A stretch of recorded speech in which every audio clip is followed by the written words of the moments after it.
بسم الله الرحمن الرحيم. سأل سائل بعذاب واقع للكافرين ليس له دافع من الله ذي المعارج. تعرج الملائكة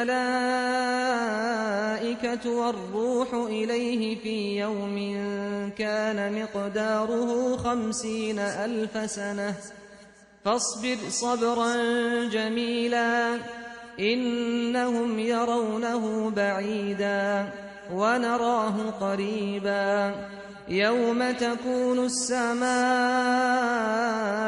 كالمهل وتكون الجبال كالعهن ولا يسأل حميم حميما يبصرونهم يود المجرم لو يفتدي من عذاب يومئذ ببنيه وصاحبته وأخيه وفصيلته التي تؤويه ومن في الأرض جميعا ثم ينجيه كلا إنها لظى نزاعة للشوى تدعو من أدبر وتولى وجمع فأوعى إن الإنسان خلق هلوعا إذا مسه الشر جزوعا وإذا مسه الخير منوعا إلا المصلين الذين هم على صلاتهم دائمون والذين في أموالهم حق معلوم للسائل والمحروم والذين يصدقون بيوم الدين والذين هم من عذاب ربهم مشفقون إن عذاب ربهم غير مأمون والذين هم لفروجهم حافظون إلا على أزواجهم أو ما ملكت أيمانهم فإنهم غير ملومين فمن ابتغى وراء ذلك فأولئك هم العادون والذين هم لأماناتهم وعهدهم راعون والذين هم بشهاداتهم قائمون والذين هم على صلاتهم يحافظون أولئك في جنات مكرمون فما للذين كفروا قبلك مهطعين عن اليمين وعن الشمال عزين أيطمع كل امرئ منهم أن يدخل جنة نعيم كلا إنا خلقناهم مما يعلمون فلا أقسم برب المشارق والمغارب إنا لقادرون على أن نبدل خيرا منهم وما نحن بمسبوقين فذرهم يخوضوا ويلعبوا حتى يلاقوا يومهم الذي يوعدون يوم يخرجون من الأجداث سراعا كأنهم إلى نصب يوفضون خاشعة أبصارهم ترهقهم ذلة ذلك اليوم الذي كانوا يوعدون.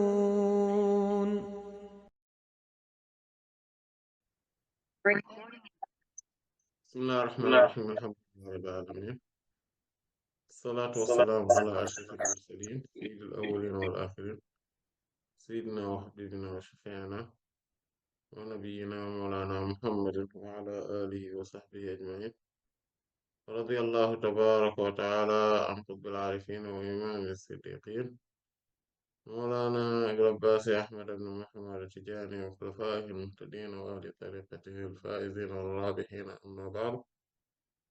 Après avoir formulé le louange à Allah subhanahu wa ta'ala, adressé les prières et salutations sur le noble prophète Sayyidina Muhammad sallallahu alayhi wa sallam. Inch'Allah ta'ala, aujourd'hui nous allons continuer. Donc là où on était par rapport à l'exégèse de la sourate Al-Ma'arij. Euh, on était donc arrivé, euh, donc la fois passée, donc on parlait donc de ce, en fait, والذين في أموالهم حق معلوم للسائل والمحروم. Donc ceux dont donc les connectés à Allah subhanahu wa ta'ala. Donc parmi leurs caractéristiques, il y a le fait qu'ils savent et donc prennent en compte toujours et agissent euh, dans le sens du fait que leur fortune, leur bien matériel, tout ce qu'ils possèdent, il y a un droit connu donc envers euh, donc ceux qui donc, en ont besoin. Soit ils demandent, soit ce sont des gens qui ne demandent pas, mais ils sont privés. Et on a développé à peu près certaines choses par rapport à cela lors de la séance précédente ou lors des dernières séances. Et aujourd'hui, Inch'Allah Ta'ala, on va continuer dans ce sens. Donc, parmi ceux qui sont connectés à Allah subhanahu wa ta'ala, parmi leurs caractéristiques et leurs critères, à part donc le fait qu'ils soient donc en permanence dans l'office de la prière, c'est-à-dire dans l'adoration d'Allah subhanahu wa ta'ala, dans les zikrs, dans voilà, le rappel d'Allah subhanahu wa ta'ala, dans la connexion, donc leur cœur est connecté à Allah subhanahu wa ta'ala. Ce sont des gens qui aussi connaissent le sens de la responsabilité d'avoir en possession donc le bien matériel, la fortune, et tout ce dont Allah subhanahu wa ta'ala les a donnés comme subsistance ou provision ou faveur par rapport à d'autres. Et ils prennent en compte cela et donc ils agissent par rapport à cela en se disant que si Allah subhanahu wa ta'ala met à leur disposition cette forme, cette fortune, ou en tout cas ce bien matériel, ou en tout cas cette capacité d'agir, une forme donc de puissance, quel que soit le sens de, de cette puissance-là, ils vont en faire profiter les autres. En fait, ceux qui en ont besoin, surtout quand le besoin est vraiment accentué, de telle sorte que cela s'approche à la nécessité. Et donc, ceux qui sont privés de cela et ceux qui, dont leurs droits sont lésés, en fait, ils les viennent en aide par rapport à leur capacité, par rapport à leurs compétences, par rapport à leur fortune, par rapport à leurs biens, euh, par rapport à leur relationnel, etc. Et parmi aussi leurs caractéristiques, c'est walladhina, ce sont des gens qui yusaddiquna, qui confirme, authentifie Yawmiddin, le jour de la domination. Euh, en fait, ce sont des gens d'abord qui sont sincères, qui sont dans la véracité, dans la sincérité et dans la véridicité, dans la vérité. Ce sont des gens qui sont dans l'objectivité, l'honnêteté. Ce sont des gens qui, donc, sont constants dans la vérité. Et c'est pour cela qu'il dit que yusaddiquna. Donc, c'est pour dire qu'ils sont eux-mêmes sincères, qu'ils sont eux-mêmes vrais, ce sont eux-mêmes honnêtes, qui sont eux-mêmes objectifs, mais qui, donc, dans la pratique et dans les faits et dans la vie de tous les jours, n'authentifient que ce qui est vrai, n'authentifient ce qui est véridique. C'est pour cela que la vérité est le fondement même de la foi. En fait, parce que la foi en Allah subhanahu wa ta'ala se base sur la vérité. La mécréance et l'hypocrisie se basent sur le mensonge et l'insincérité. Donc, si on est véridique, on est dans la vérité. C'est pour cela que, donc, à part les prophètes, alayhi salam, ceux qui viennent après eux, ce sont les siddiqoun. As-siddiqoun, ce sont ceux qui sont véridiques. Alors que as-sadiqoun, ce sont les sincères. Il y a une différence entre les siddiq et les sadiq. Sadiq, c'est celui qui est sincère, honnête, objectif. Alors qu'as-siddiq, c'est quelque chose qui est profondément sincère, c'est quelqu'un qui est véridique, c'est-à-dire dans tout ce qu'il fait, il n'y a que la vérité qui apparaît, il n'y a que la vérité qui se manifeste dans ses propos, dans ses faits et gestes, dans son comportement, dans ses va-et-vient, dans son stationnement. Il n'y a que la vérité qui importe dans sa vie. Et tout en lui est une forme de manifestation de la vérité. C'est celui-là, c'est pour cela que Sayyidina Abu Bakr, radiyallahu ta'ala anhu, est appelé As-Siddiq. Et c'est pour cela que Sayyidatuna Maryam, alayhi salam, dans le Coran, Allah dit wa ummuha siddiqa.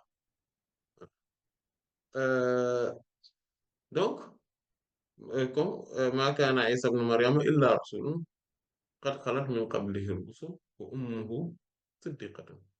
Donc, euh, Sayyidina Isa alayhi salam n'est autre que un envoyé. Voilà. Il dit par contre sa maman est une véridique. Ummuhu siddiqatun. C'est une véridique. Donc, la station de la véridicité, c'est la station qui vient après la prophétie. Et ce sont les plus hauts gradés parmi les saints d'Allah subhanahu wa ta'ala. Donc, les véridiques se déroulent. Donc, quand on est véridique, on est sincère, on essaie de tendre également de quitter la sincérité pour aller dans la véridicité. Donc, on tend vers la véridicité.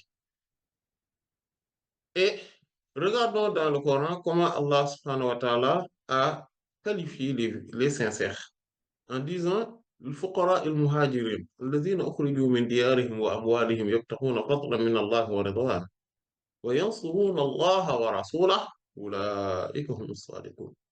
Dit que ce sont ces gens qui sont pauvres, pauvres en Allah.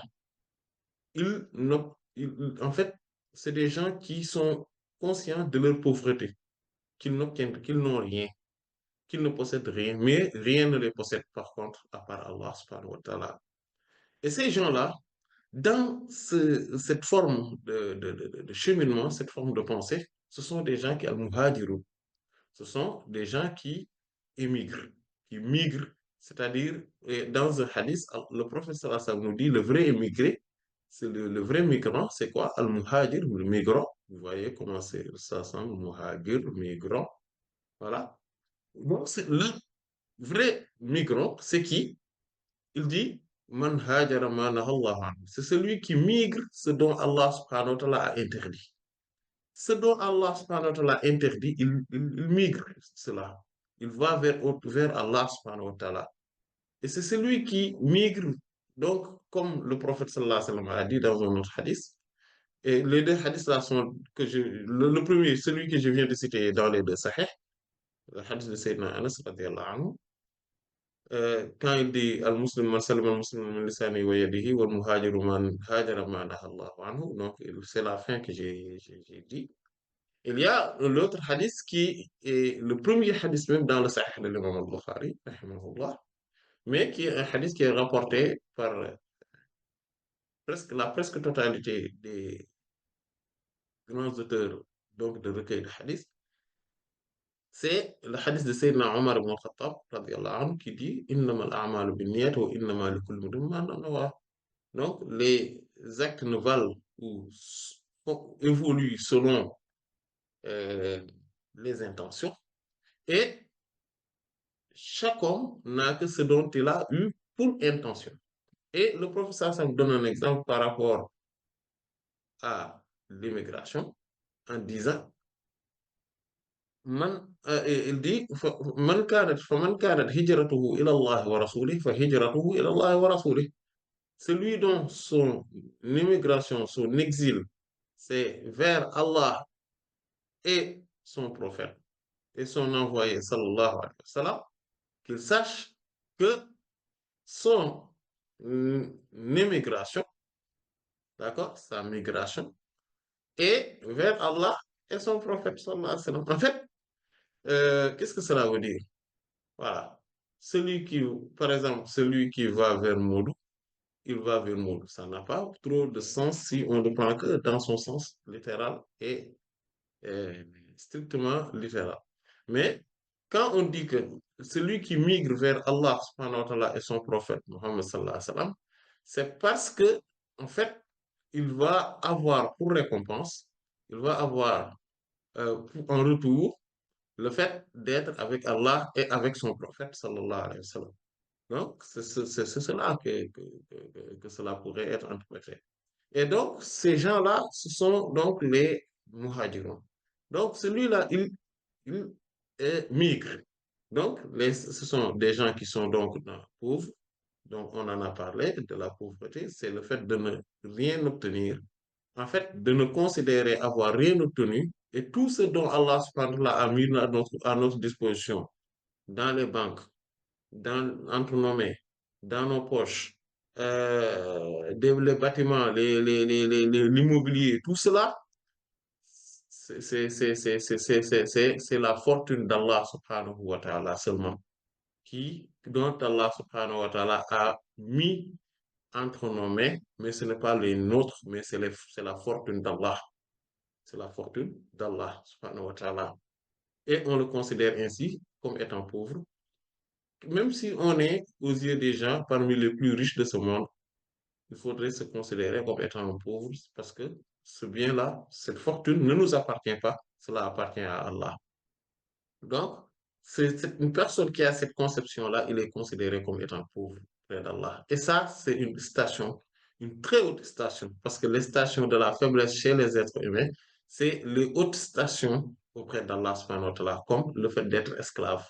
C'est rabaissant chez l'être humain, mais c'est la plus haute station qui puisse exister envers Allah, subhanahu wa ta'ala. C'est quoi? C'est le fait d'être un esclave d'Allah, subhanahu wa ta'ala, le fait d'être pauvre, le fait d'être ignorant, le fait d'être en fait d'être insignifiant, d'être pauvre. Tout ça, c'est les qualités donc de l'esclave d'Allah subhanahu wa ta'ala. Et donc, euh, celui, donc, il est le pauvre, ils sont des pauvres, il dit le muhajir, al-fuqara al-muhajirin. Donc, ce sont les migrants aussi, donc ceux qui ont migré les mauvaises choses, tout ce dont Allah subhanahu wa ta'ala a interdit, tout ce qui est contraire à Allah subhanahu wa ta'ala, tout ce qui n'est pas un trait de caractère noble, vers Allah, vers les caractères nobles, vers le bien, vers ce dont Allah subhanahu wa ta'ala a ordonné, vers ce qui est donc ce qui entraîne la satisfaction d'Allah subhanahu wa ta'ala. Donc, mais الذين أخرجوا من ديارهم وأموالهم. Donc, ce sont des gens qui sont qu'on a sortis. Donc, en migrant, eux-mêmes, ils ont délaissé, donc ils ont délaissé donc les biens matériels, leur fortune euh, et leur demeure. Donc, leur demeure et leur fortune. Donc, en disant que voilà, qu'ils ne possèdent rien, en fait. Tout appartient strictement à Allah et à Allah seulement. Donc, eux, ils ne possèdent rien, ils migrent tout, ils délaissent tout pour Allah, subhanahu wa ta'ala. Si Allah a besoin, eux, ils n'ont plus besoin. Si Allah, subhanahu wa ta'ala, demande, eux, ils n'ont plus de mots à dire.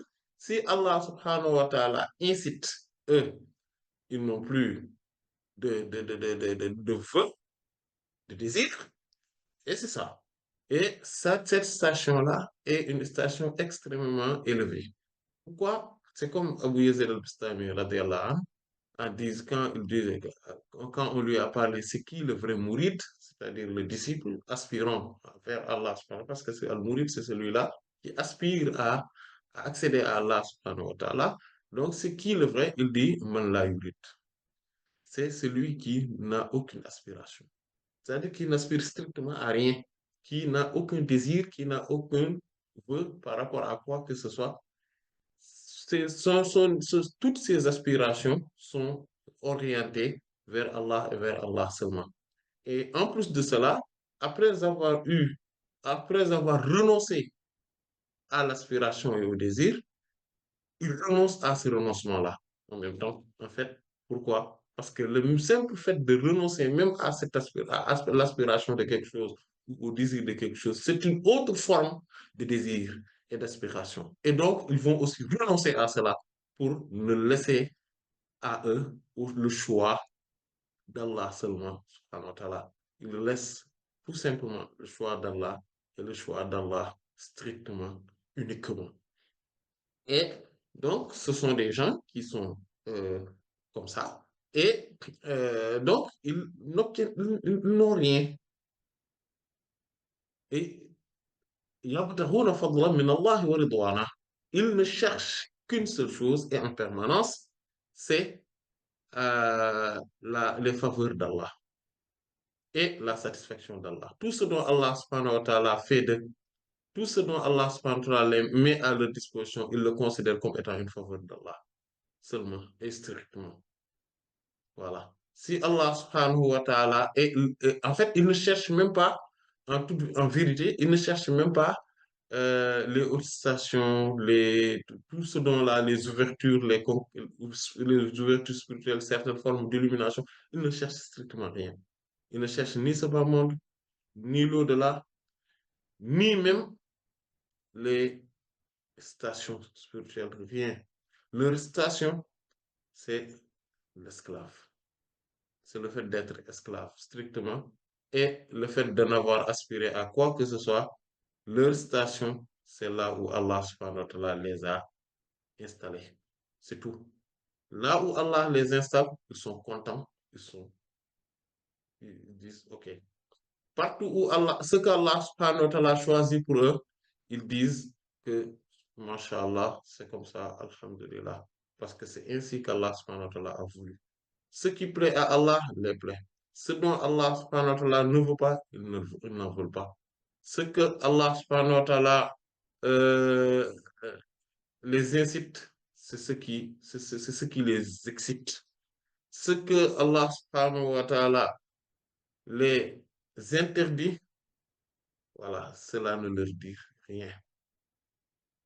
Parce qu'ils sont sincères dans leur amour envers Allah subhanahu wa ta'ala. Ils sont sincères. Voilà.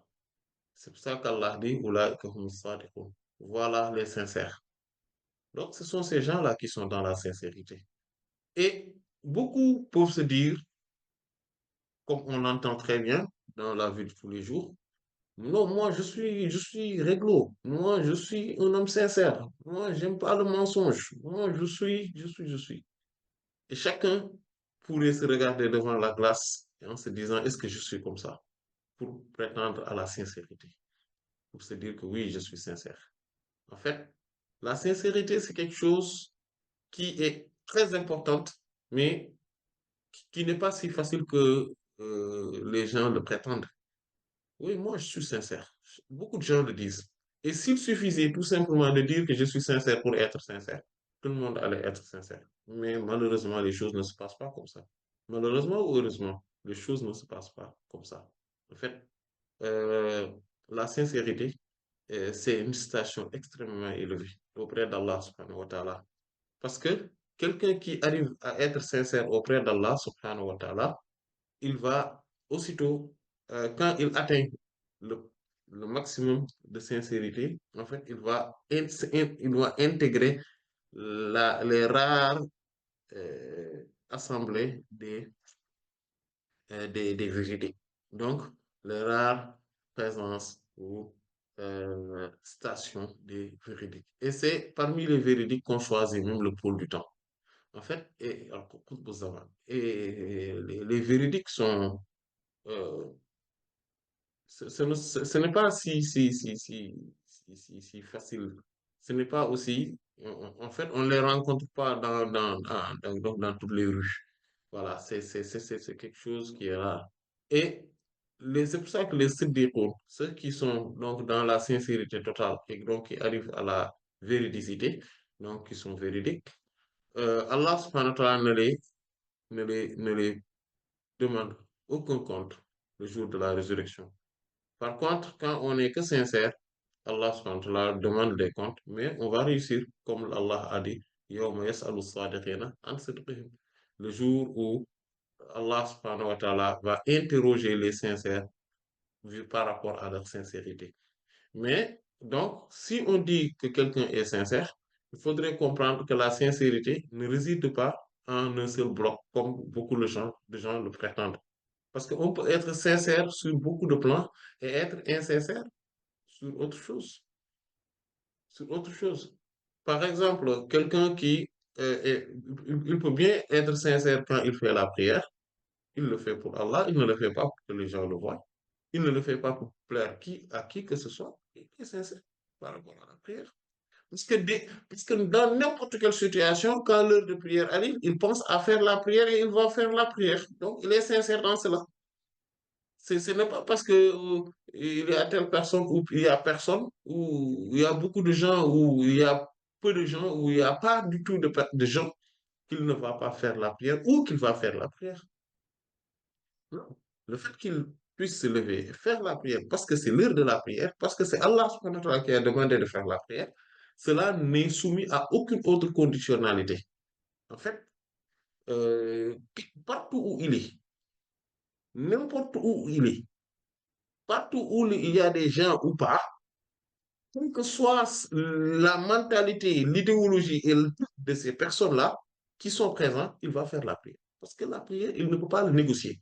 Celui-là, il est sincère dans la prière. Il est sincère. Mais il peut manquer de sincérité, par exemple, sur certaines choses, sur d'autres domaines. Voilà. Donc, quelqu'un peut être sincère euh, quand il fait du zikr, quand il fait le ramadan, etc. Parce qu'il n'y a rien qui l'oblige de faire le ramadan. C'est pour ça que le ramadan est un grand signe de sincérité.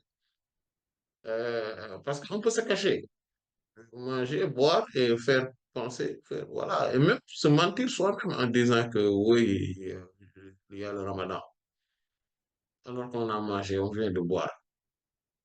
Oui, les gens souffrent, il y a beaucoup de la chaleur ardente, etc. On dit oui, non, il y a le ramadan, oui, c'est dur, alors qu'on vient de boire. C'est possible. Mais si on résiste, même s'il y a personne, on résiste quand même jusqu'à la fin du mois de ramadan et mais c'est parce qu'on est sincère. Et ça, c'est une preuve de sincérité. Donc, c'est une preuve de sincérité par rapport à ça. Attention. Mais on peut être insincère dans d'autres choses, dans la vie de tous les jours, dans nos relations avec les gens. On peut être insincère dans ça, mais quand même être sincère là-bas. Ou bien vice-versa. Voilà. Quelqu'un peut être, euh, je sais pas, un voleur, ou bien c'est quelqu'un qui commet la fornication ou l'adultère. Et pourtant, euh, il est sincère quand il fait la prière, quand il fait le zikr, quand il fait. Il est insincère de l'autre côté. Parce voilà, et qu'il n'a pas respecté la loi. Mais il peut être sincère de l'autre côté. Voilà. Et ainsi de suite. Donc, quelqu'un aussi peut être sincère dans son repentir euh, et commettre le même péché. Et pourtant, il est sincère dans son repentir. Il est sincère, mais sauf qu'il y a son ego qui le domine. Donc, il n'arrive pas à se départir de ce péché spécifique. Et pourtant, d'autres péchés, il ne s'en approche même jamais. C'est possible ça. Donc, il faudrait vraiment nuancer les choses. Maintenant, quand une personne est sincère dans tous les angles, sur tous les plans, là, il devient un siddiq, un véridique. Là, c'est autre chose. Il devient un véridique. Voilà. Et il est dans une station vraiment élevée dans la spiritualité. Et euh, donc, si, donc, il ne faudrait pas aussi facilement traiter les gens d'insincères. De dire, oui, lui, il n'est pas sincère du tout. Oui, je l'ai vu dire telle chose de lui. Non, c'est parce que la sincérité totale est extrêmement difficile à atteindre.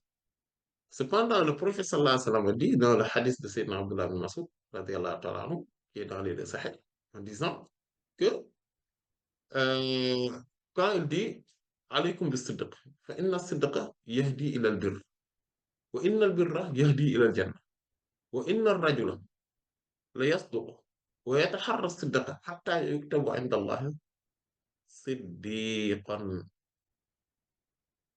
Je vous recommande la sincérité, la vérité.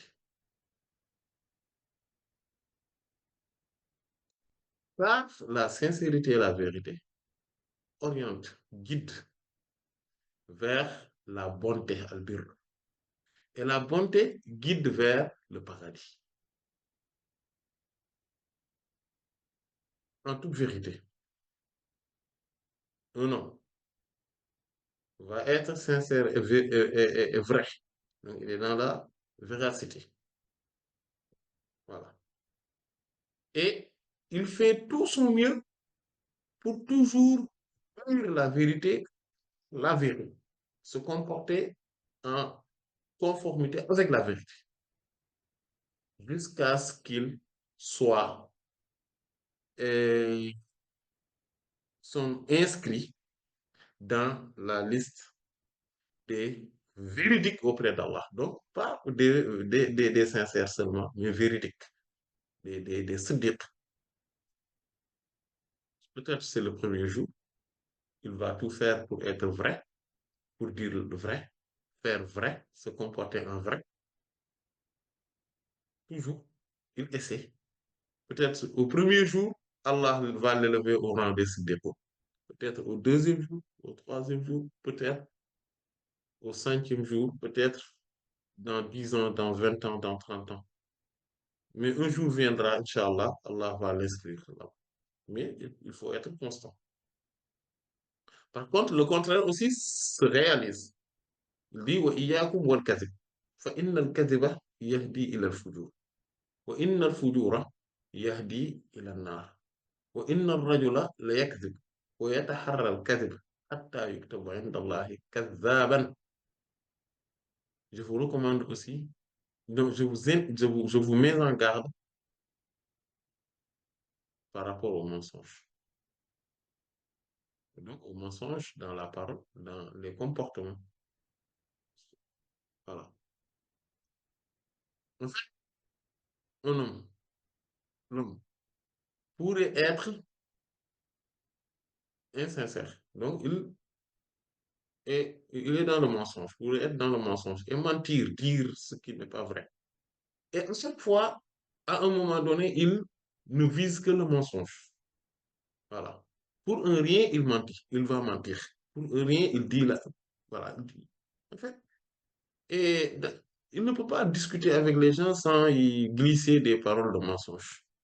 Dans son comportement, il ment jusqu'à ce qu'il soit inscrit auprès d'Allah comme étant un imposteur. Pas un menteur, mais un imposteur. Donc, il faut faire très attention. Il dit pas, parce qu'il dit que, j'ai oublié, que Al-Kadhib, Al-Kadhib yahdi ila al-fujur. Parce que le mensonge guide vers, donc entraîne à la dépravation. Inna al-fujura et la dépravation, la perversité, yahdi ila al-nar, donc guide vers l'enfer. Donc, il faut faire très attention par rapport à ça. Donc, pour dire par rapport à ce signe coranique, que ces gens-là, donc ce sont ces gens qui sont sincères par rapport à eux-mêmes dans la croyance du grand jour, c'est le jour de la domination totale, c'est Yawmuddin, parce que Allah nous a signifié qu'est-ce que c'est que Yawmuddin. Il dit Wama adraka ma Yawmuddin, Wama adraka ma Yawmuddin. Il dit Yawma la tamliku nafsun li nafsin shay'an wal amru yawma idhin lillah. C'est le jour où personne n'aura une autorité. Donc, aucune âme n'aura une autorité sur une autre. Aucune. Le commandement ce jour-là, la domination, l'ordre ce jour-là sera pour Allah et pour Allah uniquement. Donc, personne n'aura son mot à dire le jour de la résurrection. Personne. Mais strictement personne. C'est Allah subhanahu wa ta'ala qui domine tout. Donc, c'est le jour de la domination et il va rétribuer chacun. Comme Allah a dit, Yawma yuwaffihimullahu dinahum al-haq. C'est le jour où Allah subhanahu wa ta'ala va accomplir donc dinahum, donc leur rétribution. La rétribution qui est en toute vérité.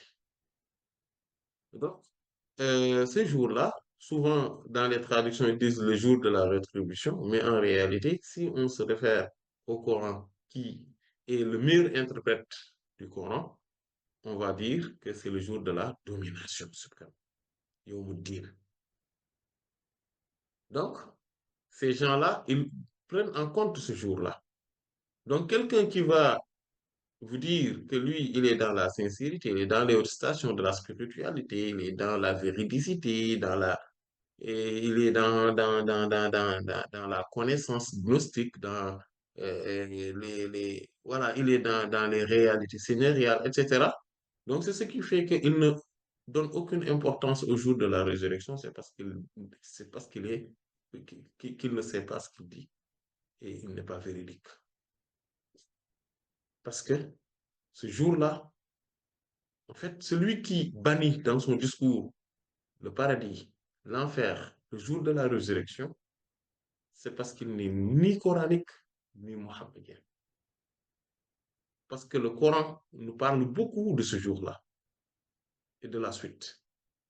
Sidna Muhammad sallallahu alayhi wa sallam nous parle beaucoup de ce jour-là et de la suite. Sidna Muhammad sallallahu alayhi wa sallam lui-même prenait en compte ce jour-là et il pleurait par rapport à ce jour-là. Il en tenait compte. Les compagnons du professeur sallallahu comme Sayyidina Abdullah bin Mas'ud disait, nous, on demandait tellement qu'Allah subhanahu wa ta'ala nous préserve de l'enfer que parfois même on omettait de demander à accéder au paradis. Au paradis. Tellement que le fait d'échapper de l'enfer était une obsession pour nous. C'était quelque chose parce qu'on avait vraiment peur. On a vraiment, vraiment, vraiment peur. Voilà. Donc, ce sont ces gens. C'est pour ça qu'il dit وَالَّذِينَ هُمْ مِنْ عَذَابِ رَبِّهِمْ مُشْفِقُونَ. وَالَّذِينَ هُمْ, ce sont des gens qui مُشْفِقُونَ, donc ont une peur énorme. Donc, min adhabi rabbihim, donc par rapport au châtiment de leur Seigneur responsable. Car inna adhaba rabbihim, certes, le châtiment de leur Seigneur responsable, ghayru ma'moun, c'est quelque chose dont on n'est jamais en sécurité. On n'est jamais en sécurité par rapport à ça. Celui qui dit que lui, c'est bon, il n'a aucune peur par rapport à ça, il sait que de toute façon, c'est pas grave, et il fait ce qu'il veut dans la vie. En fait, il peut faire n'importe quelle forme de péché, euh, capitaux ou pas, en disant que tout simplement, bon, de toute façon, moi, j'ai rien à me reprocher, ou bien, de toute façon, j'ai rien à en avoir peur parce que je serai sauvé le jour de la résurrection. C'est parce qu'il ne sait pas, qu'il ne connaît pas qui est Allah. Il ne le sait pas. Les connaissants, ceux qui connaissent vraiment Allah subhanahu wa ta'ala, eux, ils sont comme ça. C'est ce Allah dont Allah décrit ici. Ceux qui sont connectés à Allah, subhanahu wa ta'ala, ont le cœur attaché à Allah, subhanahu wa ta'ala, eux, ils ne sont pas à l'abri dans leur conscience. Même si dans la réalité, ils sont à l'abri, mais dans leur conscience, ils ne sont pas à l'abri du châtiment d'Allah, subhanahu wa ta'ala. Eux, ils ne se disent pas que oui, je suis sauvé, c'est bon, je peux me permettre de faire ce que je veux. Non, jamais. Ceux qui connaissent Allah, subhanahu wa ta'ala, connaissent sa capacité d'inverser les choses dès qu'il le veut et quand il le veut, dans n'importe quelle circonstance qu'il le veut.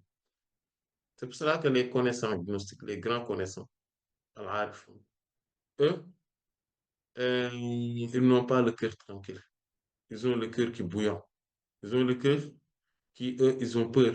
Même si, visiblement, ils sont ils ont une forme de gaieté, de gaieté, et voilà.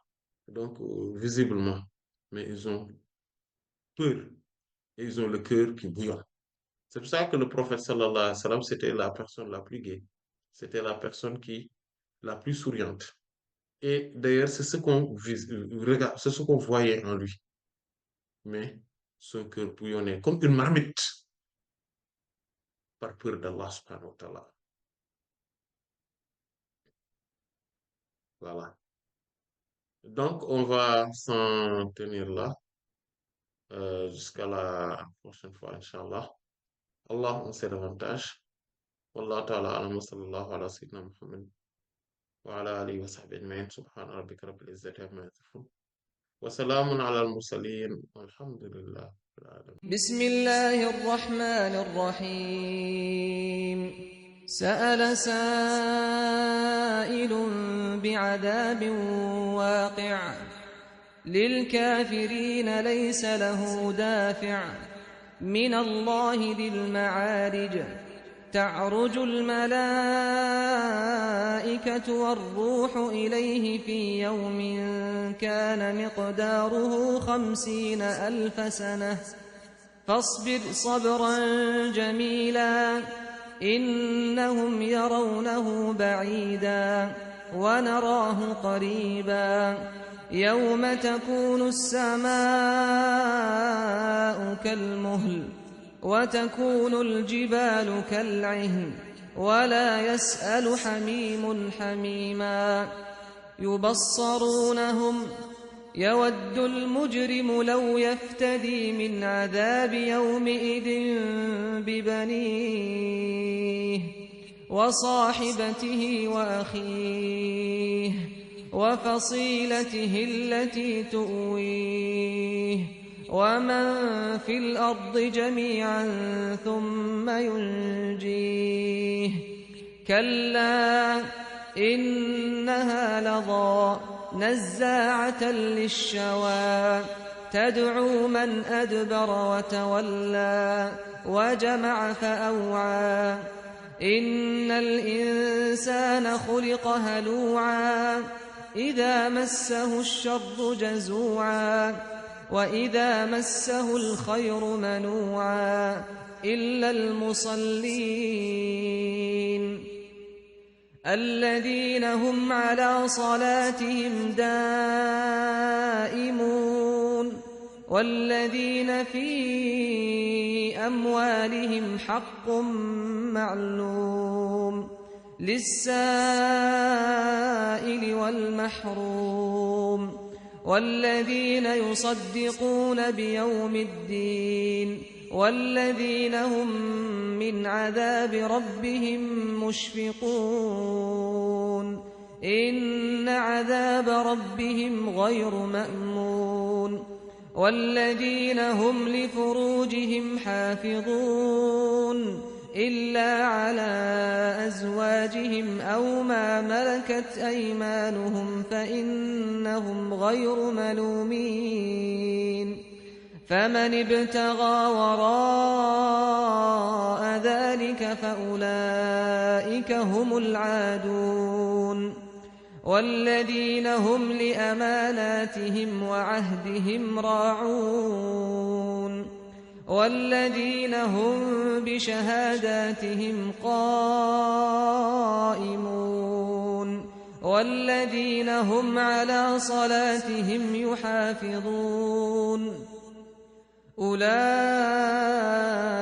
في جنات مكرمون فما للذين كفروا قبلك مهطعين عن اليمين وعن الشمال عزين أيطمع كل امرئ منهم أن يدخل جنة نعيم كلا إنا خلقناهم مما يعلمون فلا أقسم برب المشارق والمغارب إنا لقادرون على أن نبدل خيرا منهم وما نحن بمسبوقين فذرهم يخوضوا ويلعبوا حتى يلاقوا يومهم الذي يوعدون يوم يخرجون من الأجداث سراعا كأنهم إلى نصب يوفضون خاشعة أبصارهم ترهقهم ذلة ذلك اليوم الذي كانوا يوعدون